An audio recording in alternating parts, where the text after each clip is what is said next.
ഭൂമിയുടെ ഭ്രമണപഥം ഉപഗ്രഹങ്ങളെയും ബഹിരാകാശ മാലിന്യങ്ങളെയും കൊണ്ട് നിറഞ്ഞിരിക്കുകയാണെന്നും ഇത് അതീവ അപകടകരമായ അവസ്ഥയിലേക്ക് നീങ്ങുകയാണെന്നും ISRO റിപ്പോർട്ട് ചെയ്യുന്നു.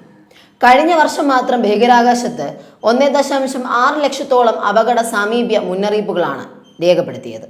ഇതിൽ 1.5 ലക്ഷത്തിലധികം മുന്നറിയിപ്പുകളും ഇന്ത്യൻ ഉപഗ്രഹങ്ങളുമായി ബന്ധപ്പെട്ടവയായിരുന്നു എന്നത് ഭീതി വർദ്ധിപ്പിക്കുന്നതാണ്.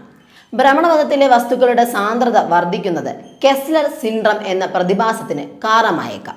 ഉപഗ്രഹങ്ങളും അവശിഷ്ടങ്ങളും തമ്മിൽ കൂട്ടിയിടിച്ച് ആയിരക്കണക്കിന് കഷ്ണങ്ങളായി ചിതറുകയും ഈ അവശിഷ്ടങ്ങൾ മറ്റു ഉപഗ്രഹങ്ങളെ തകർത്ത് നിയന്ത്രണാതീതമായ ഒരു തുടർ പ്രതികരണം ഉണ്ടാക്കുകയും ചെയ്യുന്ന സാഹചര്യമാണിത്. മണിക്കൂറിൽ 28,000 കിലോമീറ്ററിലധികം വേഗത്തിൽ സഞ്ചരിക്കുന്ന ഈ ചെറു കഷ്ണങ്ങൾക്ക് പോലും ഉപഗ്രഹങ്ങളെ പൂർണ്ണമായി തകർക്കാൻ ശേഷിയുണ്ട്. വാർത്താവിനിമയം, GPS, കാലാവസ്ഥ പ്രവചനം എന്നിവയെല്ലാം പ്രവർത്തിക്കുന്ന ലോ എർത്ത് ഓർബിറ്റാണ് ഈ ഭീഷണി ഇപ്പോൾ നേരിടുന്നത്. കെസ്ലർ സിൻഡ്രം യാഥാർത്ഥ്യമായാൽ ഭ്രമണപഥത്തിൽ ചില മേഖലകൾ നൂറ്റാണ്ടുകളോളം ഉപയോഗശൂന്യമായേക്കാം. ഈ ദുരന്തം ഒഴിവാക്കാൻ കാലാവധി കഴിഞ്ഞ ഉപഗ്രഹങ്ങളെ സുരക്ഷിതമായി നശിപ്പിക്കാനും ബഹിരാകാശ മാലിന്യങ്ങൾ നീക്കം ചെയ്യാനുമുള്ള പുതിയ സാങ്കേതിക വിദ്യകൾ വികസിപ്പിക്കാനുള്ള ശ്രമത്തിലാണ് ആഗോള ബഹിരാകാശ ഏജൻസികൾ.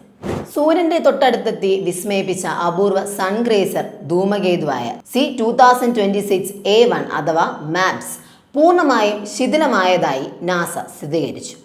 2026 ഏപ്രിലിൽ നടന്ന ഈ പ്രതിഭാസം ശാസ്ത്രലോകത്ത് വലിയ ചർച്ചയായിരിക്കുകയാണ്. സൂര്യന്റെ കഠിനമായ ചൂടും അതിശക്തമായ ഗുരുത്വാകർഷണ ബലവും താങ്ങാനാകാതെയാണ് ഈ ധൂമകേതു തകർന്നത്.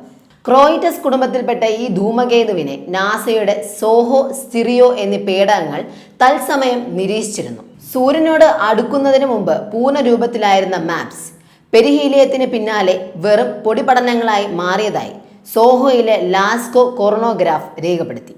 നാസയുടെ പുതിയ പഞ്ച് ദൗത്യവും വിഘടനത്തിന് മുൻപുള്ള ഇതിന്റെ ദൃശ്യങ്ങൾ പകർത്തിയിട്ടുണ്ട്. ധൂമകേതുകൾ സൂര്യനോട് അടുക്കുമ്പോൾ അവയിലെ ഐസ് വാതകമായി മാറുകയും ആന്തരിക സമ്മർദ്ദം മൂലം കേന്ദ്രഭാഗം പിളരുകയും ചെയ്യുന്നു. മണിക്കൂറിൽ 16 ലക്ഷം കിലോമീറ്റർ വേഗതയിൽ സഞ്ചരിച്ച മാപ്സ് ഇത്തരത്തിൽ തകർന്ന വാതകവും പൊടിയുമായി അപ്രത്യക്ഷമാവുകയായിരുന്നു. പ്രാചീന സൗരയുധത്തിന്റെ രൂപീകരണ രഹസ്യങ്ങളും ധൂമകേതുക്കളുടെ ഘടനയും പഠിക്കാൻ ഇത്തരം പ്രതിഭാസങ്ങൾ ശാസ്ത്രജ്ഞർക്ക് വലിയ സഹായമാണ് നൽകുന്നത്.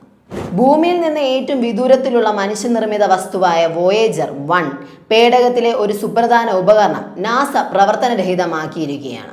ഊർജ്ജ ലഭ്യത കുറയുന്ന സാഹചര്യത്തിൽ പേടകത്തിന്റെ ആയുസ് വർദ്ധിപ്പിക്കാനാണ് ശാസ്ത്രജ്ഞരുടെ ഈ നീക്കം. 1977 വിക്ഷേപിച്ച വോയേജർ 1 ഇപ്പോൾ ഭൂമിയിൽ നിന്ന് ഏകദേശം 24 ബില്യൺ കിലോമീറ്റർ അകലെ ഇന്റർസ്റ്റെല്ലാർ സ്പേസിലാണ്. പേടകത്തിലെ റേഡിയോ ഐസോട്ടോപ്പ് പവർ സിസ്റ്റം ഓരോ വർഷവും 4 വാട്ട് വീതം ക്ഷയിച്ചു വരികയാണ്.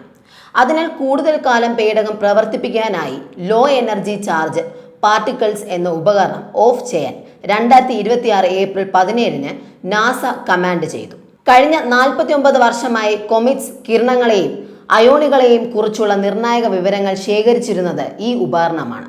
ഈ ഉപകരണം കൂടി ഓഫ് ചെയ്തതോടെ വോയേജറിന്റെ ആയുസ് 1 വർഷം കൂടി നീട്ടാൻ സാധിക്കുമെന്ന് എഞ്ചിനീയർമാർ കരുതുന്നു. നിലവിൽ ഒരു പ്ലാസ്മ വേവ് ഡിറ്റക്ടറും മാഗ്നോമീറ്ററും മാത്രമാണ് പേടകത്തിൽ സജീവമായി പ്രവർത്തിക്കുന്നത്. ബിഗ് ബാങ് എന്ന പുതിയ പദ്ധതിയിലൂടെ ഊർജം ലഭിക്കാനുള്ള ശ്രമങ്ങൾ നാസ തുടരുന്നുണ്ട്. അവസാനത്തുള്ളി ഊർജം തീരുന്നത് വരെ പ്രപഞ്ച രഹസ്യങ്ങൾ ഭൂമിയിലേക്ക് അയക്കാനുള്ള ദൗത്യത്തിലാണ് ഈ ഇതിഹാസ പേടകം.